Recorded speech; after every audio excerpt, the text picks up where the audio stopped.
Drug developers, investors, researchers, and corporate executives wrestle weekly to understand what is happening in commercial development of NASH medications. Join hepatology researcher and key opinion leader Stephen Harrison, C-suite veteran Peter Traber, and forecasting and pricing guru Roger Green as they discuss the issues affecting the evolving NASH market from their own unique perspectives on this week's edition of Surfing the NASH Tsunami.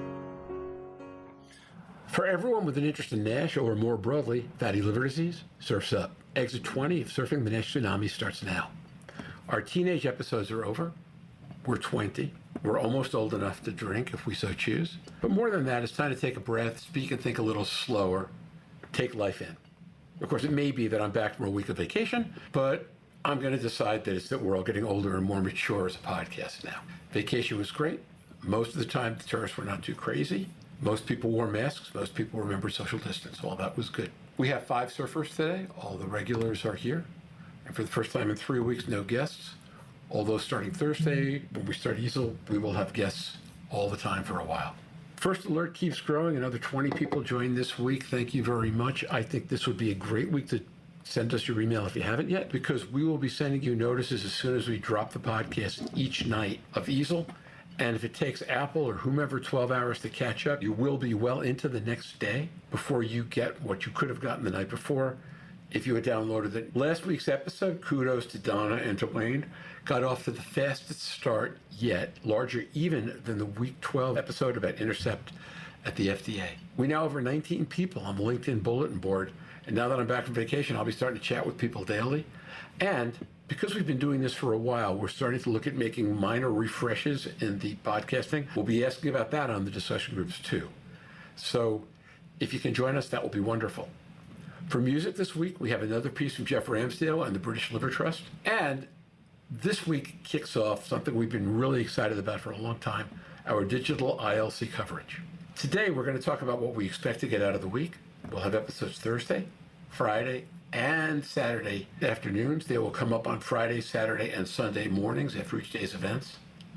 We'll be done at that point. Our friends at the Fatty Liver Foundation will have their follow-up sessions next Wednesday, September 2nd, starting at noon Eastern U.S. time, which is 8 p.m.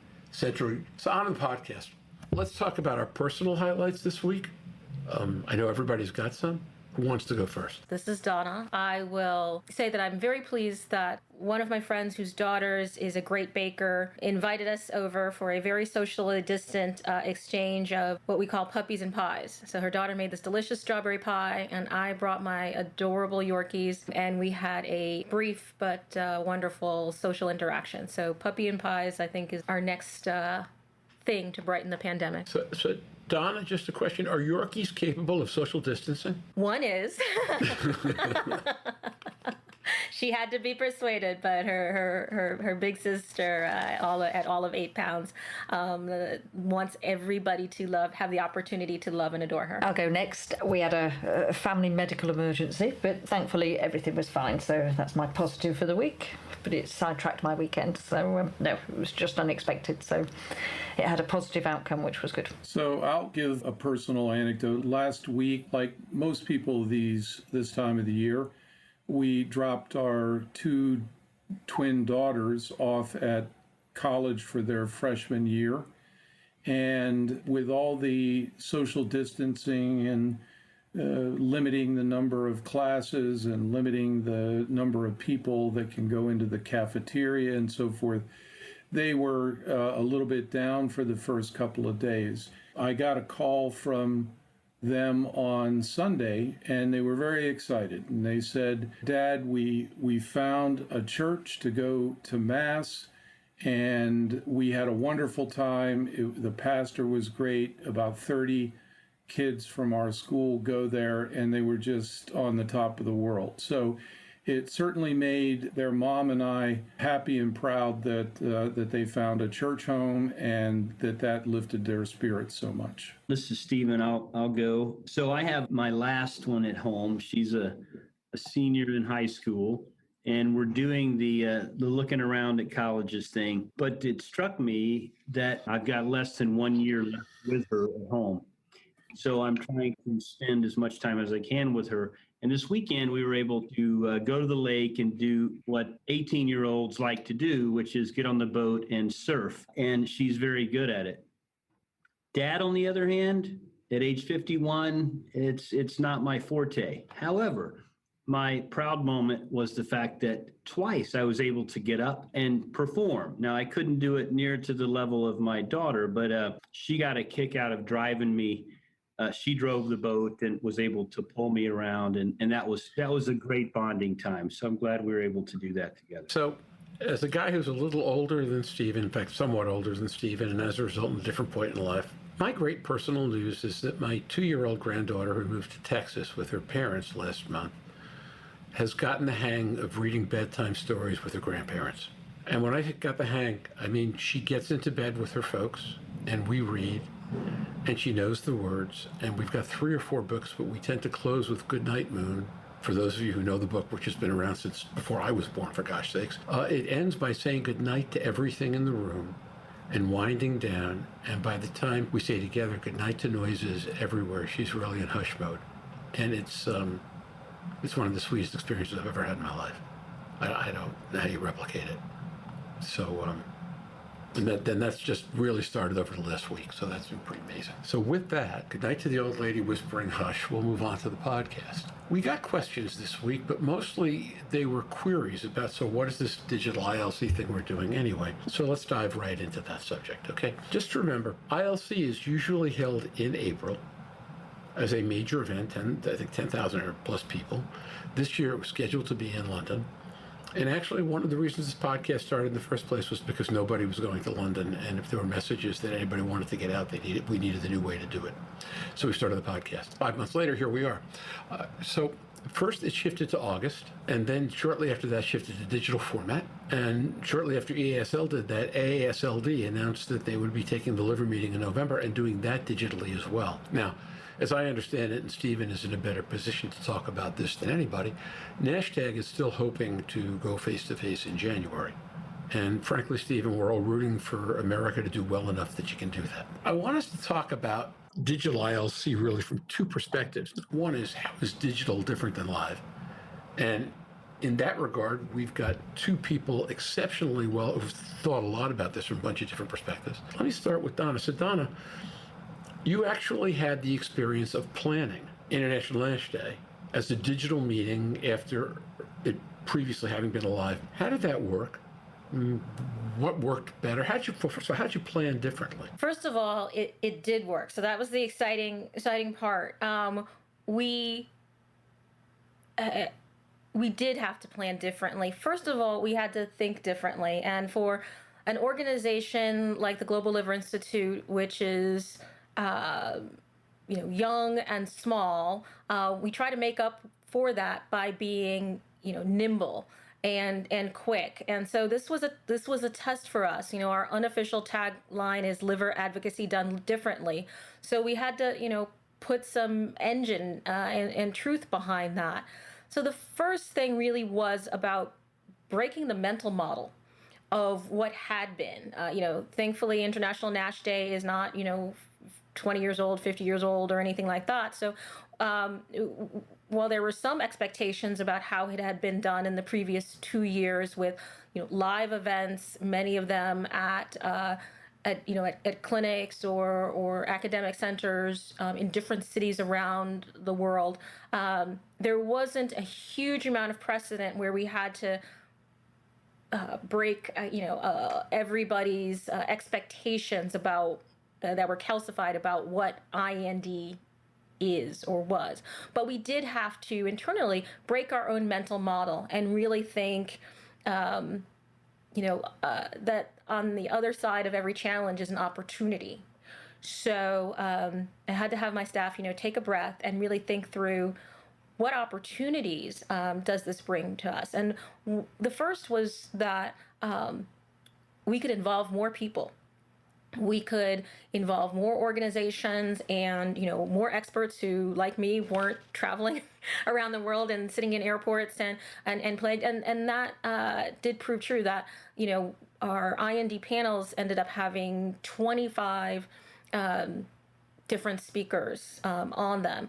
And then we could also use the full day. We could really think about what it means to be global and to do an international day and take advantage of all 24 hours. And so those were the two biggest things, alongside auditioning various technology platforms to see, once we had this vision, how could we execute on that. But to plan differently, we first had to think differently. And it was really exciting. And I think the shift even in the language, as I kept, sending back drafts from my team, who would start with, because of the pandemic, we've had to, I'm like, no. This is an exciting, multi-platform experience that we were creating in the weeks leading up to it and on the day. And so, we had to reset our own thinking and expectations and excitement about that before we could carry that forward to others. So how did it work compared to what you expected? It worked better. We had 80 partners, which is up from last year. We were in 26 countries, which is 4 more than last year. We had about 15 million social media impressions of the Nash Day hashtag. We increased our, radio media tour airings and, our mat release, which is sort of an underrated old school PR technique, but it goes into all of these local publications, and we had things in 12 different languages this year, which was a first. And the mat release, for example, got almost 3 million unique visitors and readers. And so when if it's measured about, increased engagement and exposure for NASH, I really think that my team, hit it out of the park. What did you learn?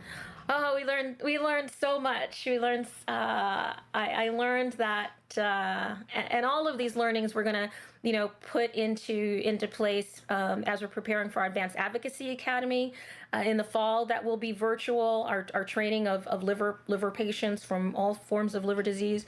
And also we're helping to advise AASLD, actually, as they take their meeting digital. I'll start with myself. I learned I probably should not to moderate 4 panels on the same day, as much as I enjoy it. And I'm glad that I at least had sense enough and self-survival skills at this point to allow the real Dr. Cryer, my husband, who's an expert in lipids and very well known in the cardiometabolic community, to moderate that one panel, and for our NASH program director to moderate another. But I still, even with this many years as a patient, have not learned about not pressing my limits. But the team as a whole learned about our need to create an operations and production team, which we have, about streamlining speaker communications when you have that many moving parts with that many KOLs. We're not an event company, but I think we became one, and that's really exciting to bring forward into the future.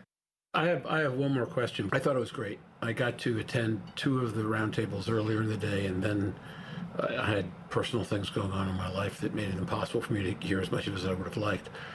But the one comment that I heard from virtually everybody in some shape or form about what you lose in digital is the hallway and the sidebar conversations and the informal moments.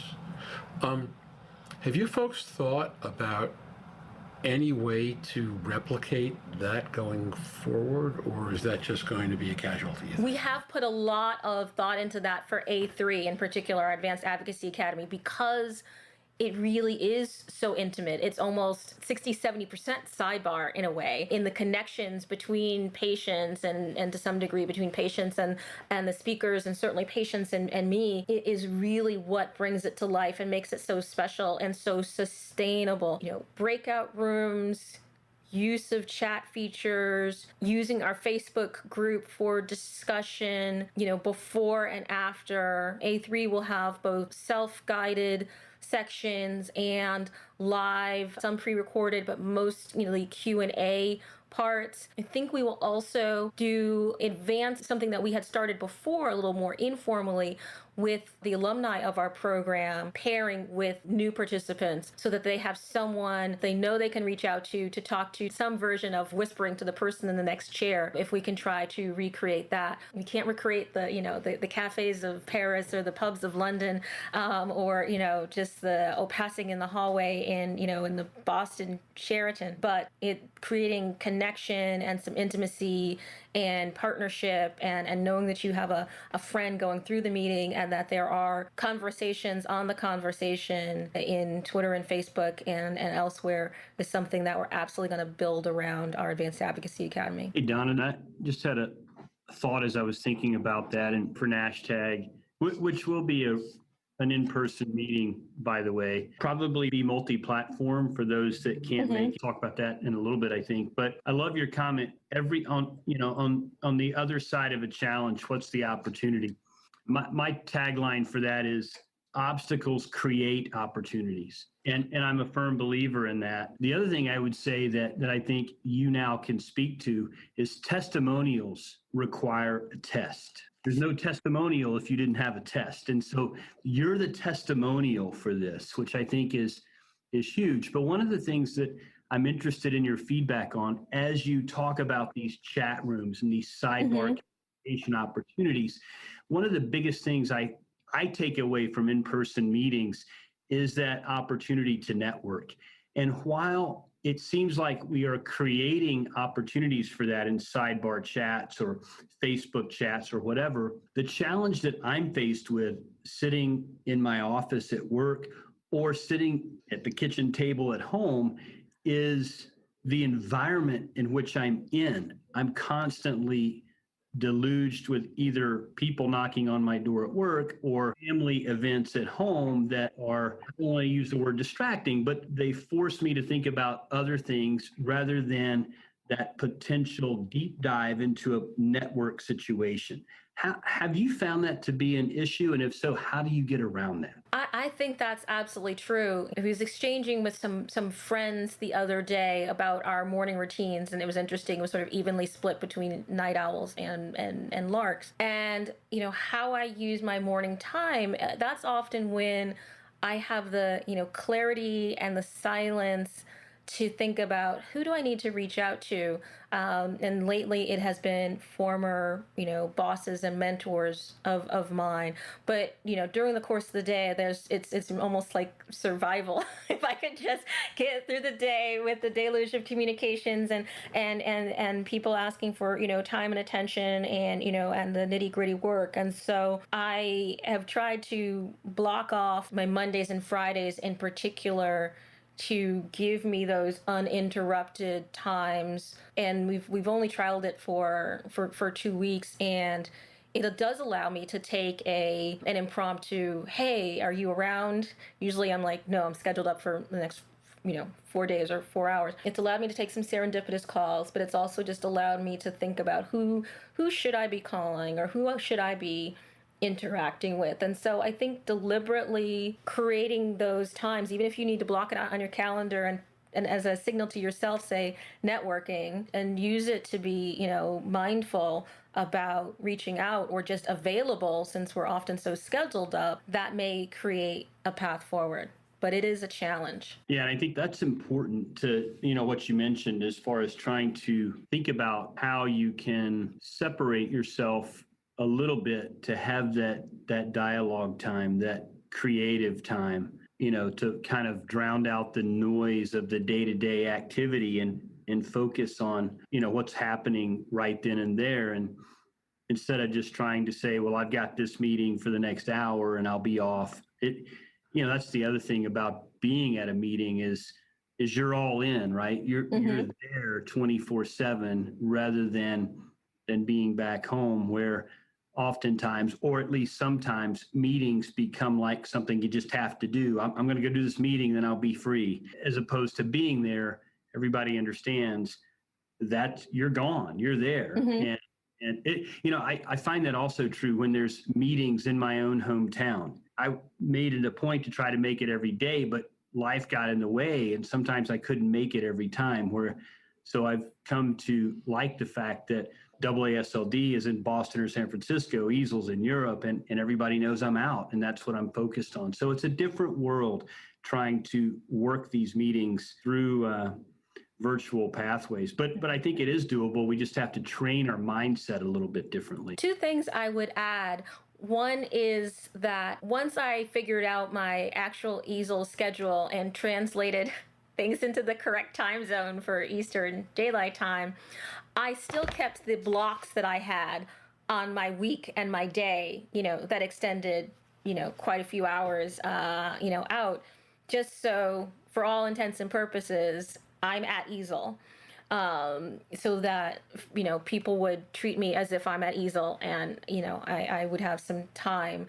The other thing is that looking at what some other conferences do well, Milken Global, a big sort of finance, health, tech, policy meeting that's out in Los Angeles every year. They do a really great job of setting up profiles in their apps and creating a culture where you are setting up meetings ahead of time and are able to create really deliberate collaborations and build in time in their meeting for those, so you don't feel like you're missing some really awesome session.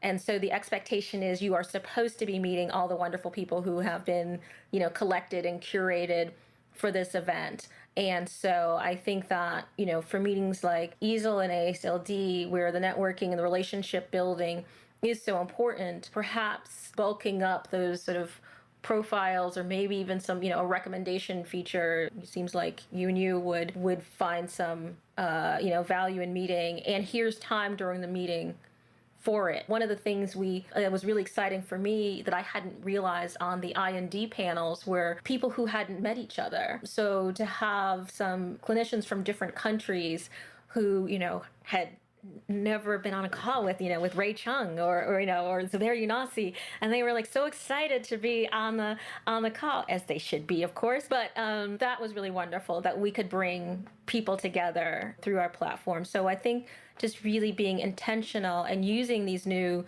technology, conference, sort of matchmaking and networking, profile sharing, interest sharing options is something that, for those nonprofits that have the ability to invest in that, I would encourage them to do so. Would a virtual speed date work well with that kind of thing? I mean, if you had profiles, you could actually set up slots where people who wanted to could connect with each other alongside the meeting. Does that kind of thing work, or does anyone try it? There are some investor conferences, bio and so forth, that have done something like that, where you can schedule, one-on-one kind of speed discussions. And usually you're in a big room with 50 tables and you go from table to table. But digitally, that works as well. I just talked to a guy who did that for Bio Europe, and it was digital, and he thought it worked well. I resonate with what both Donna and Stephen have said, but right now I'm not sure how digital meetings are going to work. And one of the things is it does take a completely different mindset to think about how you're going to organize your time, because I've been going to meetings for decades now, knowing that I was going to be at the meeting and I could schedule things once I got there, and all I was going to be doing is at the meeting. Well, now, for instance, for EASL, I have a bunch of calls and other things scheduled already. Those calls are often made up of people, 15, 20 people on the call, and you can't move them very well. So what has saved me with EASL is that it's from 5 a.m. to noon. So I've got that, 5 a.m. to 8 or 9 a.m. slot where nobody's scheduling meetings. I found myself wishing that the meeting was in Tokyo so that, it could be totally a different time zone. That is not a healthy approach to doing things. So it is going to take a very different mindset, and I think this is almost, for me, a dry run for the digital AASLD meeting, where it is going to be in the same time zone, and I'm going to have to think about just setting aside those days to be able to go to everything I want. It's going to be, challenging, but I think it's something we got to get a handle on, because This is going to be around for a long time. I'm not sure how quickly digital meetings will fade over the next couple of years. Just an observation, having attended the entire day that Donna and Nat ran, that it was very easy to come in and out of, which was great for the user. It was a stimulating debate from different areas of the world and such fascinating contributions from everybody that was chosen, and I think it was a great success. And I think it was the first digitalization of any conference, because it happened quite quickly, if I remember, after most of us all went into lockdown. So actually to achieve that in such a turnaround was hats off to you and your team. You, as you say, hit it out of the ballpark. Amen. So, Stephen, how does a group plan? I mean, as you're planning for Nash Tag, or as you're talking to people about ASLD, how does a group make a decision about this, and how does it change the planning process? First of all, early on, the discussion shifted. What the discussion was about how quickly this is going to pass. When we were originally planning Nash Tag 2021, it was back in April timeframe, and it was, are we going to be behind this thing, or are we going to have to continue to think about it? And then at that point, AASLD was still happening in person. There was not an announcement made that it had been transformed into a digital platform. And I can't even remember if by that time EASL had been switched to digital. I know the date had been switched to August, but I'm not sure they had decided to go digital. Given that it seems like everything, at least through the fall, is digital, it's caused us to think a lot about how we're going to do this. And I think hats off to the organizations like the Global Liver Institute and to EASL and even to AASLD for their ability to think outside the box and get creative on ways to keep people engaged and interactive. One of the fears I have is I don't think anybody wants to sit through 8 hours of Zoom for 3 or 4 days in a row. Now, we invariably do that often anyway, but it's done by, 1,000 cuts, right? It's, as Peter can attest to, it's a meeting set up here, it's a meeting set up there, and then, over the course of a week, your day kind of fills up, and next thing you know, you turn around and you're on conference calls all day long. But you never start out with that as the mindset of, let's start at 8 and go to 5 and just sit in my chair all day. And that's a fear that I can't do that, and I don't think anybody else wants to do that either. So how do you break it up? How do you provide opportunity for feedback, for interactive discussion? And how do you do that, as you alluded to, how do you do that across multiple different disease states, right? So for Nash Tag, it's a relatively straightforward. It's a meeting on NASH, and the nuances around that are, what do we want to discuss? What do we want to have an in-depth conversation about? And when we've designed our agenda for Nash Tag, it's always been the same, and that is, let's talk about new data that's come out in the year before. Let's debate some of the new potential mechanisms of action that are being tested in animal models and in other preclinical data and early phase data. And then what's cutting edge, what's out there, like artificial intelligence and digital evaluation of histopathology, and then putting it all together.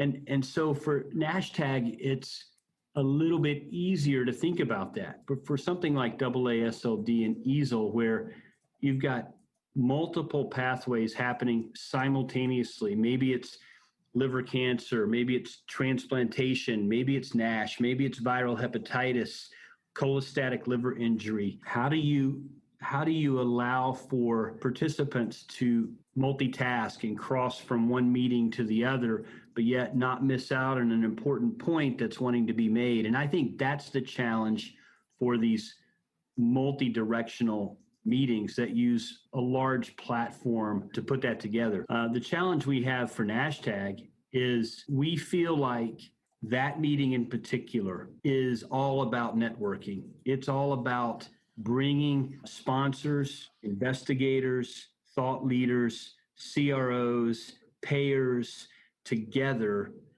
to figure out the challenges that are there and how do we mitigate them moving forward? As I mentioned before, the last meeting a lot of us went to in person was Nash Tag 2020.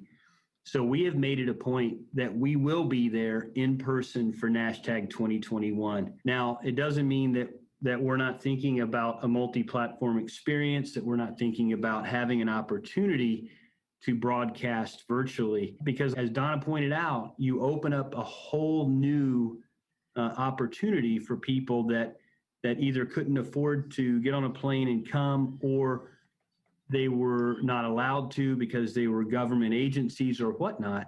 Now they still have that opportunity. So as was mentioned, we don't look at it as a challenge. We look at it as an opportunity to expand our capability and our reach.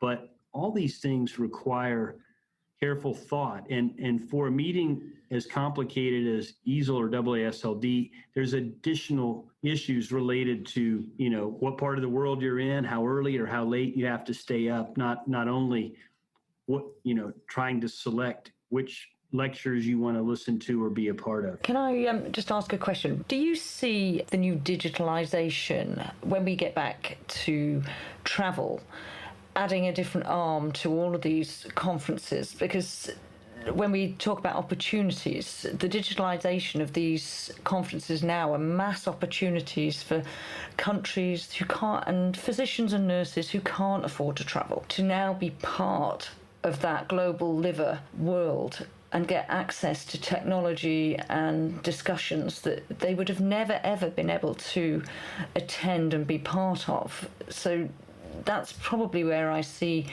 mass opportunity. EASL and ARSL both have 10,000 delegates in person, but if there's another 10,000 delegates on a digital platform, the actual strength of liver disease and the potential for research and collaboration improves tenfold, I suppose. I think that's a terrific point. Part of reality is that adults get accustomed to a certain flavor of how things are done. And to introduce something novel and new, for most of us, for a lot of us, there's a resistance to change. And I'll tell you, speaking quite frankly, when I went into lockdown, I've had to learn how to do things virtually that I didn't have any real interest or need to have to learn prior to March the 8th. Like, I can put together an amazing lecture now virtually.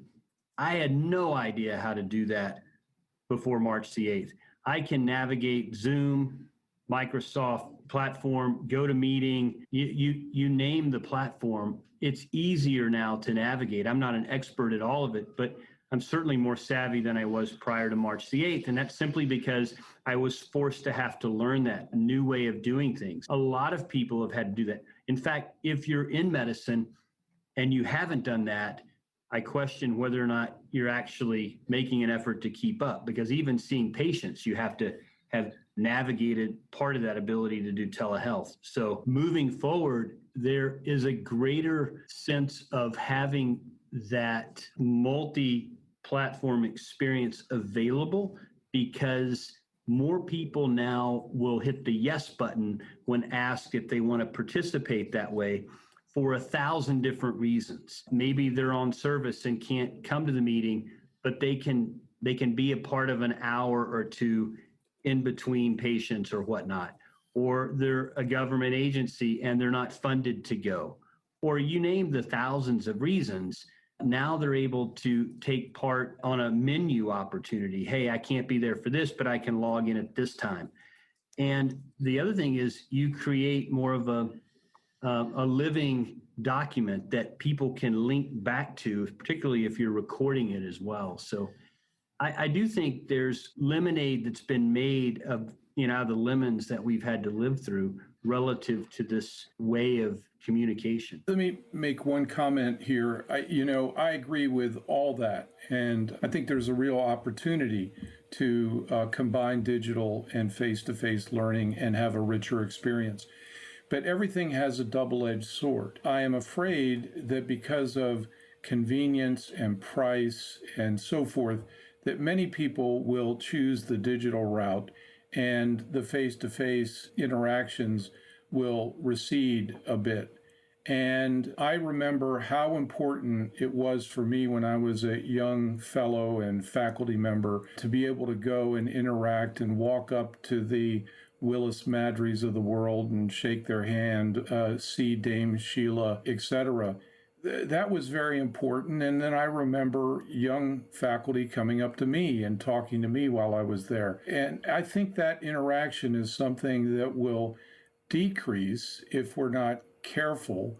And I think that's very important for the development of the field and for individuals. I'm always struck by how much inertia there is for my teenage son to play video games rather than go to the park with us. And so I would hate to see that balance shift too much. Peter, what I've been thinking, really, as I was listening to Stephen and then to you, is that that's a function of planning on purpose, right? Which is the first stage is figure out how to capture the content and get the content to a digital place. The second stage is going to be to figure out how to capture interaction. So I was listening to Stephen talking about Nash Tag, and I was wondering why somebody doesn't, maybe us actually, put together really a running dialogue box during presentations so that people who are watching the presentations can be talking to each other in real time about what they're seeing while they're seeing it. It's called Twitter. Well, it might be Twitter, Donna, but you know what?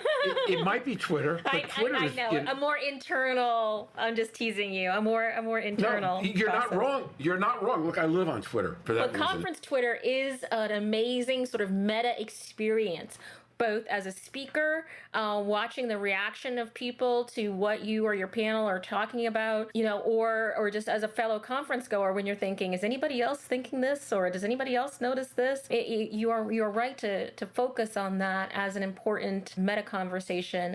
Now, on the other hand, going back to Peter's point, Twitter happens on a keyboard, right? So if people are accustomed to face-to-face or even voice-to-voice, Twitter doesn't necessarily get you that. So we're all going to be doing some adjusting as we go along and finding different ways to do things.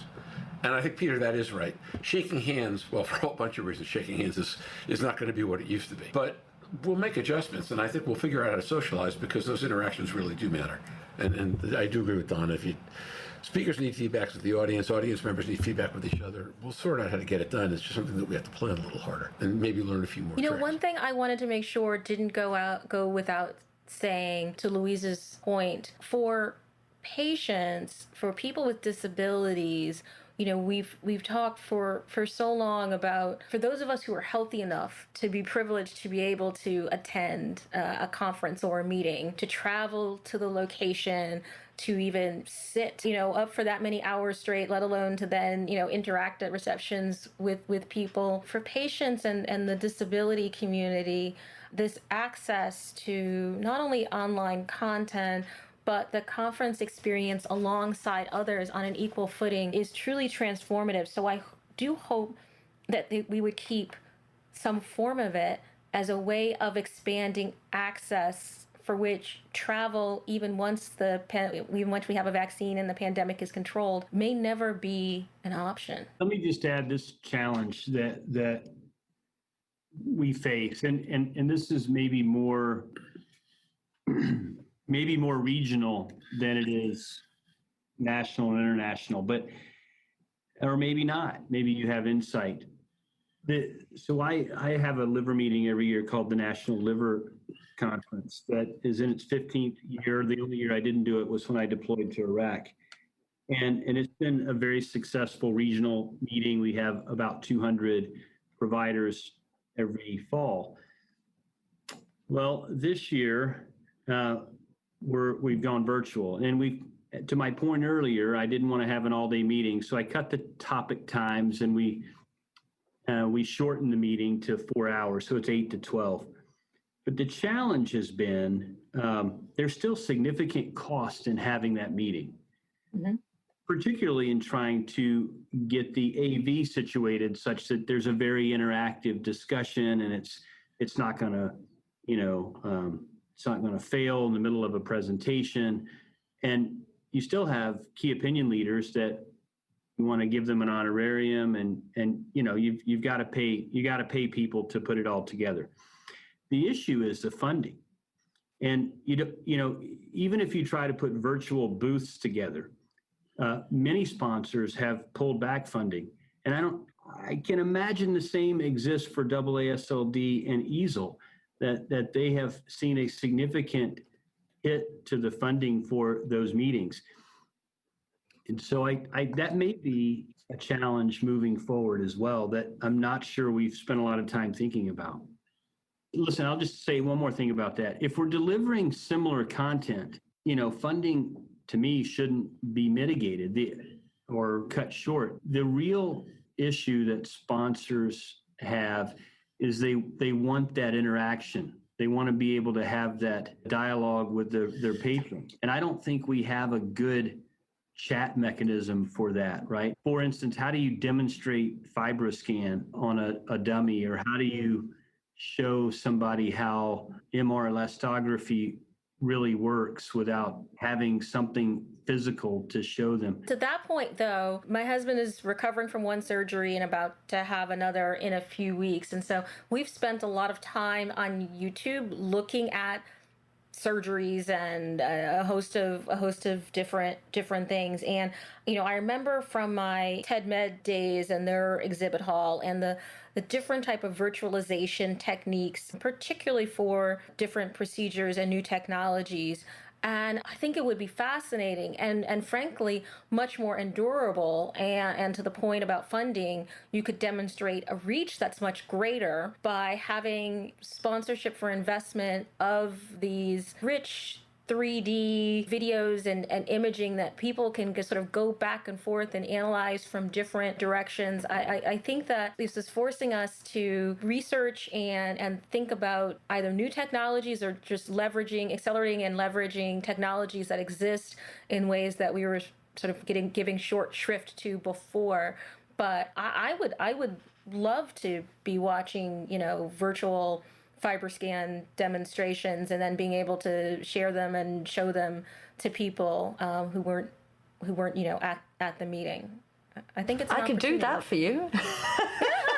Okay, we're going to set a date. Yeah, absolutely. No, but I'm very serious. But that just may be me and how I spend my time. Donna, I don't think it's just you, but there is an issue, right? As somebody who's bought booths in meetings and has had to figure out what's worth paying for and what's not, at the end of the day, the economics are largely about, am I making sales? And people tend to believe sales are better made face-to-face. So the people who sponsor do different kinds. Part of it is PR. Part of it is, am I making sales? And if we can't figure out how to get sales made virtually, then we're going to have to come up with economic justification models based on dispersion of information and the value of awareness and a rising tide lifts all ships and whatever else that makes it worth spending the money. Maybe it's worth spending less, but there are more people to spend it. I mean, there are a lot of ways to think about this. But the models that, Peter, I don't know about you, you're the other person I can think of in this group who's had this issue. The models that people use to justify spending to sponsor are largely about sales and return, usually in a pretty tangible way. And that may be harder to do in these settings. That is an issue, Roger, and a good point.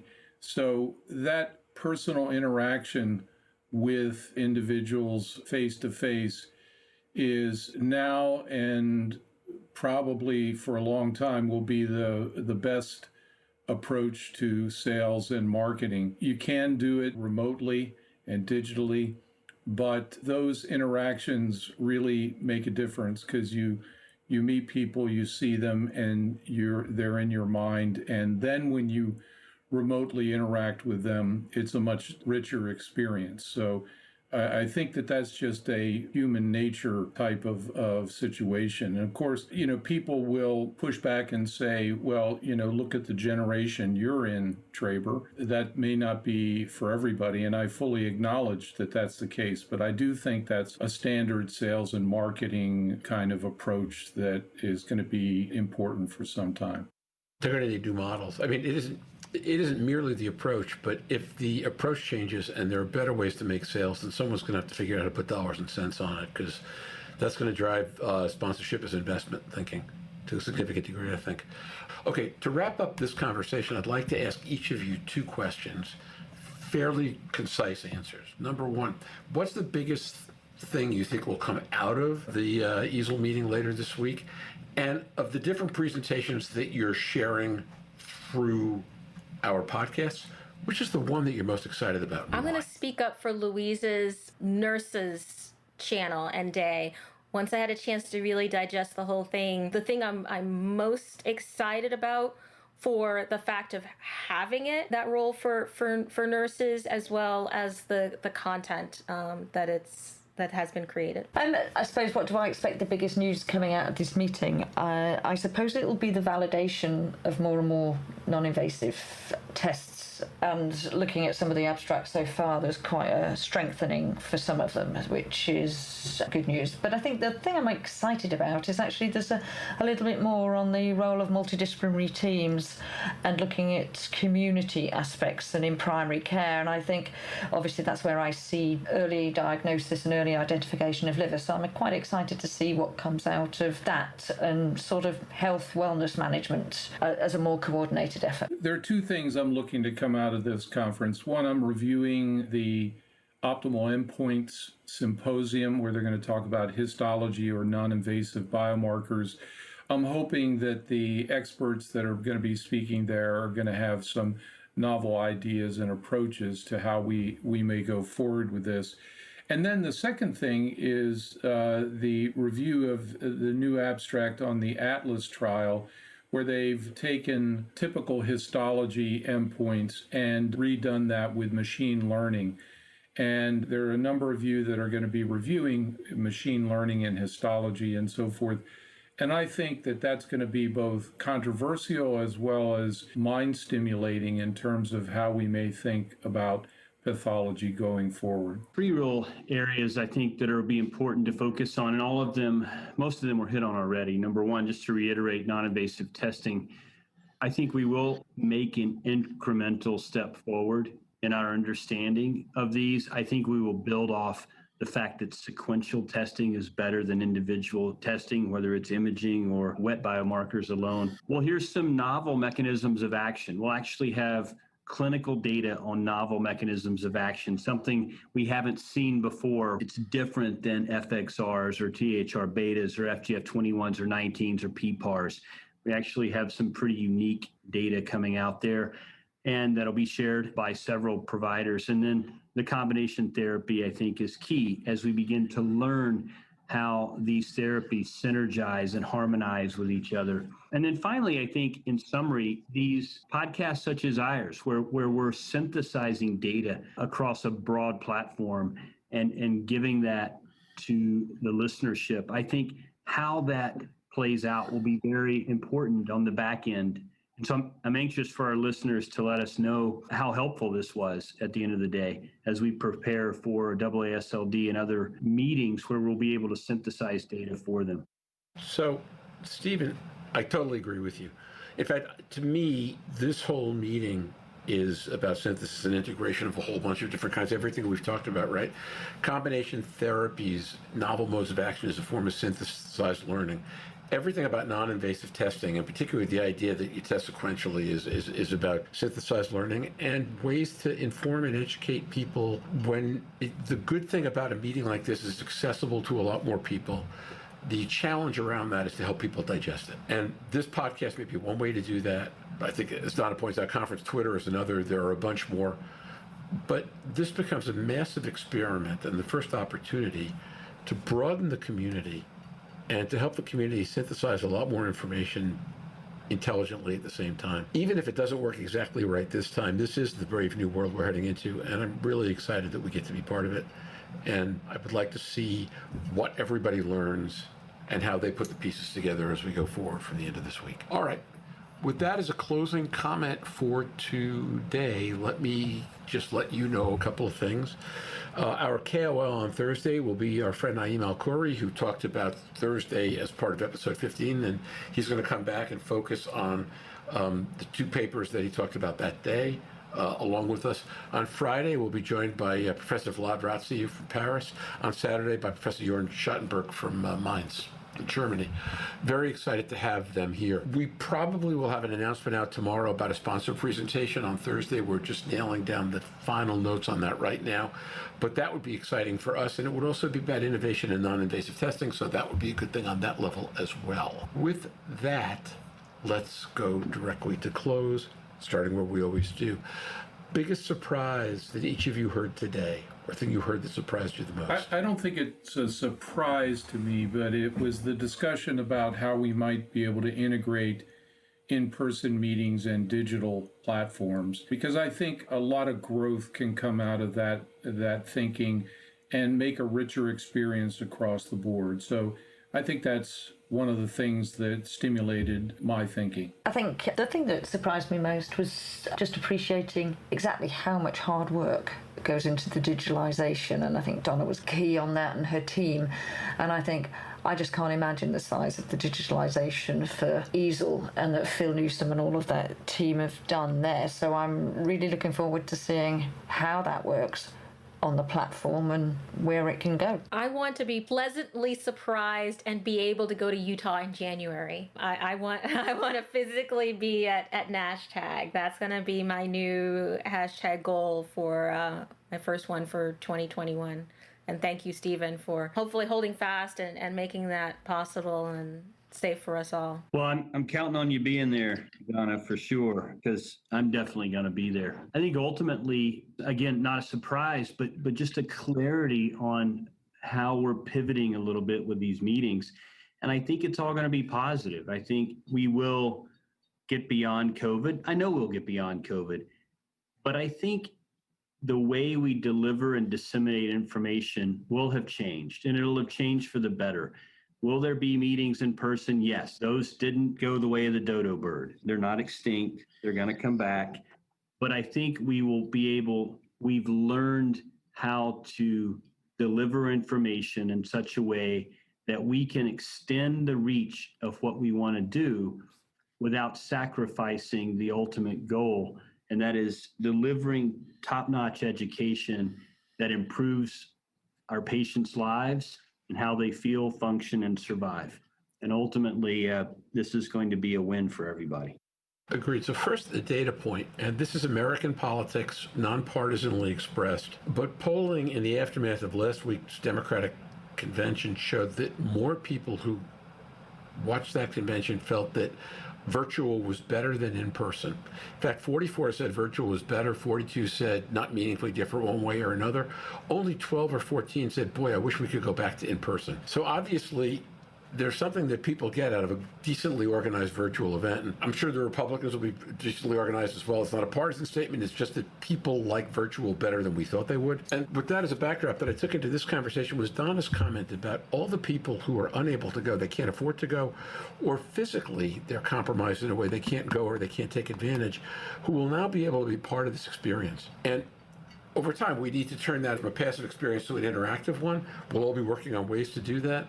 But opening up the world that much wider to that much more people, it didn't surprise me, but it was just a big aha moment when I realized how powerful that is. You know, Roger, on the flip side, I agree with you. I saw those numbers as well. But the polling numbers coming out of the Democratic convention did not get the typical bump that they usually do for the candidates.